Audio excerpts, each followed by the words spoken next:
She only saw the hoodie, not the man behind it.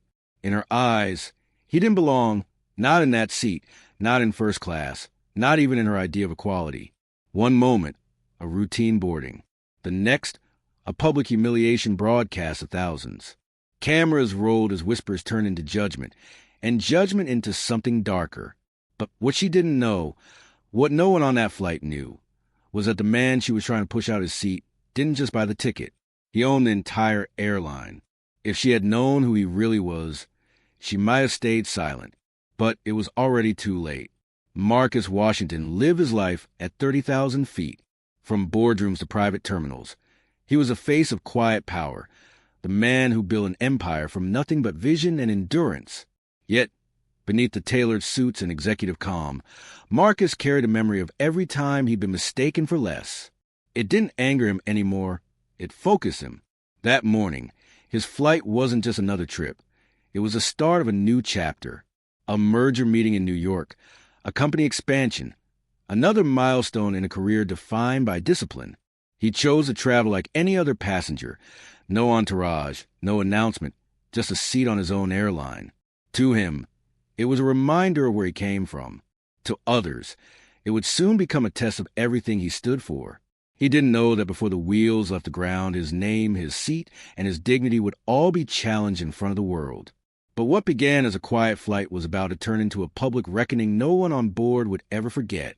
The cabin smelled of coffee and jet fuel, a familiar calm before takeoff. Marcus slipped into the aisle, boarding pass in hand, scanning for a seat. 1A. It wasn't luxury for him. It was routine. The same seat he always chose, the one he'd sat in hundreds of times before. But this time, something was different. A woman, impeccably dressed, confident, was already there. She looked up, eyes narrowing, assessing him like an intruder. Her expression said it all before a word was spoken. "You don't belong here." Marcus offered a polite nod, assuming it was a simple mistake. But as he approached, she didn't move. Instead, she tightened her grip on the armrest, her lips curling into something that wasn't quite a smile. Around them, the chatter of passengers dimmed. The silence thickened, charged with invisible judgment. He showed his boarding pass, 1A first class. The paper was clear, undeniable. Yet, the flight attendant arriving at the scene didn't look at it. She looked at him. The hoodie, the sneakers, the dark skin. Her tone softened for the woman in the seat, sharp for Marcus. The unspoken hierarchy was set. What began as confusion shifted into confrontation. The attendant apologized to her. She didn't ask Marcus for clarification, didn't check the manifest. She assumed the same lie the woman did, that he couldn't possibly belong where he claimed to be. Every eye in first class turned toward him, each glance another verdict delivered without trial. Marcus felt the familiar chill of discrimination, the quiet, practiced kind that hides behind smiles and sir. He'd seen it in boardrooms, in hotels, in restaurants. But this was different. This time, there was nowhere to walk away to. He stood in the aisle of his own aircraft, being told to move to find his real seat. Phones began to rise. A teenager whispered to her friend, "Are they really not checking his ticket?" The moment was being recorded, unfolding live, pixel by pixel, across the internet. Marcus could see the reflection of 1,000 strangers in those glowing screens, watching judgment in real time. The flight attendant's patience thinned. She called for backup. 2 more crew members appeared, their posture rigid, their minds already made up, for against one. They surrounded him, not with violence, but with something colder, certainty, the certainty of bias.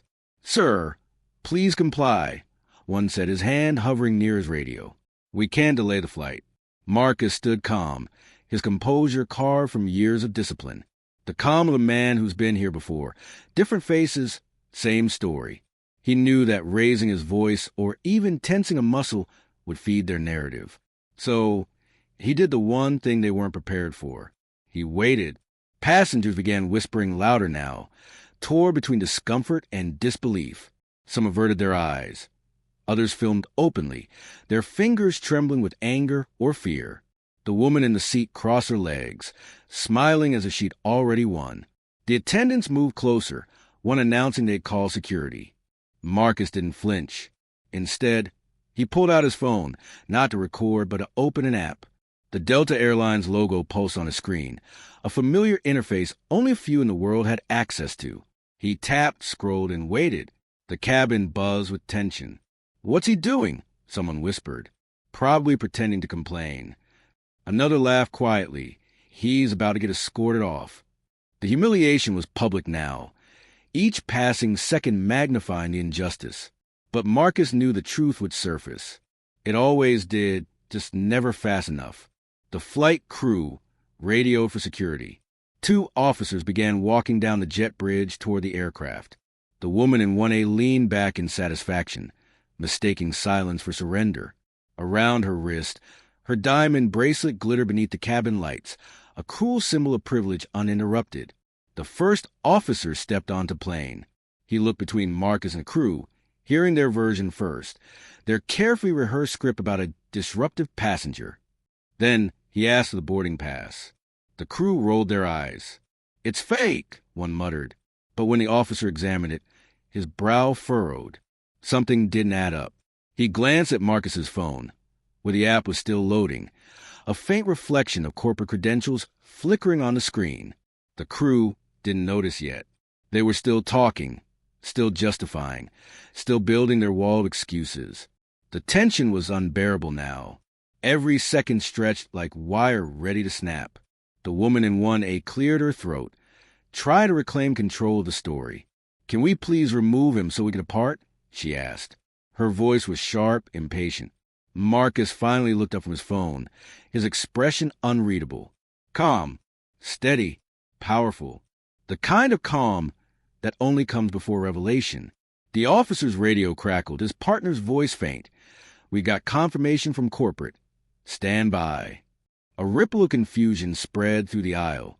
The flight attendants exchanged nervous glances. The woman frowned, sensing a shift she couldn't name. The entire aircraft seemed to hold its breath. Marcus's screen lit up fully. The loading bar disappeared. The truth was about to take its seat. If they had known what that screen held, whose name was about to appear, they might have stopped talking. But they didn't. They kept digging. And now, they were seconds away from finding out just how high their mistake would climb. Because when power looks different than privilege expects, the fallout is always seismic. He thought the worst was over. But what came next would shatter every illusion control they had left. The screen in Marcus's hand glowed like a revelation. The officer leaned in first, his expression shifting from duty to disbelief as the title appeared. Marcus Washington, Chief Executive Officer, Delta Airlines. A silence fell so heavy it felt physical. Every whispered insult, every dismissive glance, every accusation of not belonging suddenly reversed its gravity. The air itself changed. The crew froze, eyes darting from the screen to his face, trying to reconcile the man they'd mocked with the authority that now stood before them. The officer's voice cracked as he whispered, "Sir, you're the CO." Marcus said nothing. He didn't need to. The evidence spoke louder than any defense ever could. The attendants' faces drained of color. The woman in seat 1A looked like she'd seen a ghost. Her earlier confidence dissolved into panic, the kind that comes when arrogance collides with truth. The murmurs of passengers grew into a collective reckoning. Phones still recording, the story now reversing in real time. The same people who had looked at Marcus with pity or suspicion now stared at him with awe, guilt, or shame. The flight crew stumbled over apologies, words tripping out of their mouths like confessions. But Marcus didn't move. He simply stood there, calm, composed, radiating a quiet power that made the entire cabin tremble. He looked down at the woman who had claimed his seat, her hands trembling, her voice gone. She tried to speak, but no sound came out. He didn't raise his voice. He didn't have to. "You said I didn't belong here," his gaze seemed to say. "Now, tell me, who doesn't?"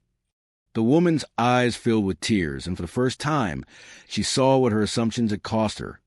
Not just her dignity, but her humanity. Around them, phones kept recording, documenting a moment when prejudice met its consequence. It wasn't just her shame being captured. It was a system's. Marcus slowly sat down in 1A, reclaiming what was his not just a seat, but a truth too long denied. The cabin exhaled, and yet tension lingered, because everyone knew this was only the beginning. The flight hadn't even taken off, but something much larger had just landed. What would he do next? With every camera in the world now watching, the engines hummed as the plane prepared for takeoff. But inside, no one was breathing normally. Marcus sat in his rightful seat, calm and composed, while the crew stood paralyzed by the weight of what they had done. Every passenger knew they had witnessed something that would echo far beyond that cabin. Marcus didn't yell, didn't gloat, didn't weaponize his power. Instead, he spoke with the quiet authority of a man who understood the difference between punishment and change. His words were simple but devastating, an indictment of every bias that hides behind policy, every judgment masked as procedure. The legal teams would handle the consequences. The world would handle the outrage. But for Marcus, the victory wasn't in their humiliation. It was in their exposure. Because this moment wasn't about a stolen seat. It was about a stolen assumption. The idea that success is a color, that worth has a look, that belonging can be decided by someone else's comfort. When the flight finally landed, the footage had already gone viral. Millions watched, shared, argued, reflected. Some saw justice served. Others saw their own reflection in the crew's behavior. For Marcus, it was never about revenge. It was about revelation. He knew that power doesn't change who you are. It reveals who others think you should be. And in that revelation, the truth of modern racism stood naked and undeniable. Karen Whitmore avoided his gaze as she gathered her things. Her designer confidence reduced to silence. The crew's apologies meant little now. The real apology would have to come from a system too used to deciding who belongs where. As Marcus stepped off the aircraft, the applause wasn't for wealth or authority. It was for restraint, for dignity, for the calm defiance of a man who refused to fight hate with hate. That day, the world was reminded that racism doesn't always wear a hood or carry a weapon. Sometimes, it smiles politely and asks to see your ticket. The question isn't whether Marcus Washington owned an airline. It's whether we'll ever own up to the ways we still measure worth by skin. Because the real turbulence isn't in the air. It's in us.